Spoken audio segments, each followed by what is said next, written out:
Welcome back to The Explainer. Today, we're diving into a really fascinating intersection of ancient faith and, well, futuristic technology, all based on a pretty groundbreaking study. So, here's the big question at the heart of it all. Can an AI really interpret a sacred text like the Quran? I mean, this is the question that pits thousands of years of human scholarship against the raw, brute force processing power of modern AI.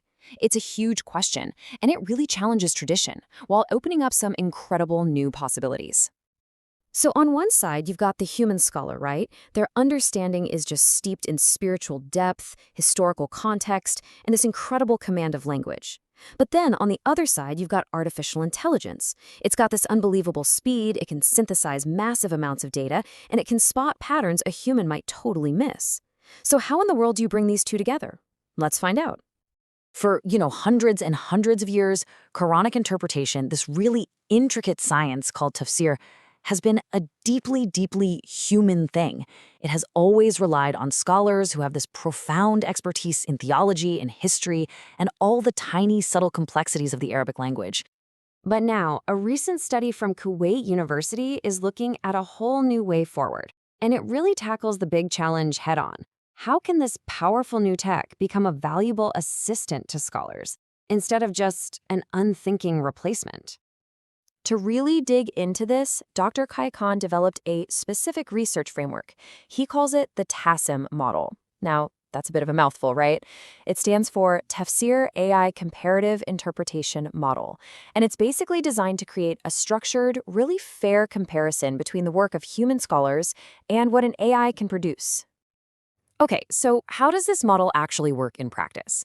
This study isn't just theory. It actually lays out a super clear, methodical process for putting this whole human versus machine, or maybe human with machine, comparison to the test. Now, what's so cool about this is how it breaks down what could be a super complex study into a simple, 5-step experiment. You start with verses that are known to be complex, you gather all the human wisdom on them, then you boil that wisdom down into really sharp questions. Only then do you ask the AI. And finally, you put the answers side by side. It's a really solid, rigorous way to do it. The study is also really clear about setting some ground rules for using AI in such a sensitive area. It points out that, look, we have to acknowledge a machine can't grasp spiritual intent, and maybe most importantly, we have to make sure a human scholar always has the final say. The core principle here is that the machine has to be the tool, period, not the authority. So, with the whole methodology in place, it was time to put the model to the test. They focused on the first 3 verses of Surah Yusuf, which is the 12th chapter of the Quran. And this chapter is famous for its powerful story and its beautiful language, which makes it, a perfect testing ground. Now, these specific verses weren't just picked at random. They were chosen because they are just packed with linguistic and theological puzzles that scholars have been wrestling with for ages. I mean, what do the letters Alif, Lam, Ra even mean? What makes the Quran a clear book? And why was it revealed specifically in Arabic? These are definitely not simple questions. And wow, this table just lays out the core differences so perfectly. Take a look. When asked about the clear book, the human scholars immediately zeroed in on its divine origin. That's a huge theological point. The AI? It gave a much more general summary of the book's contents. Then, on the question of the Arabic Quran, the humans dove right into this centuries-old debate about foreign words, while the AI just gave a kind of surface-level answer about it being easy to understand. It's a really fascinating contrast. So after seeing this direct comparison, what's the final verdict? Is this some kind of competition between humans and machines?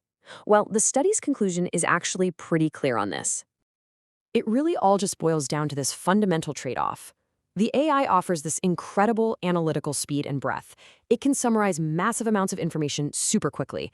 But the human scholar, they provide an irreplaceable depth.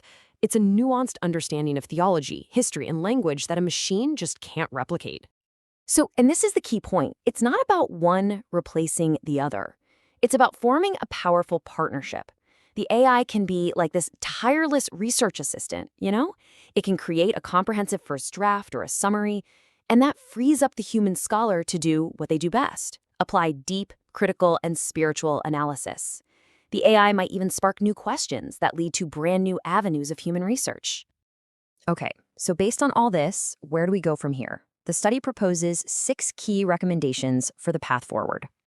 This is basically a roadmap for the future.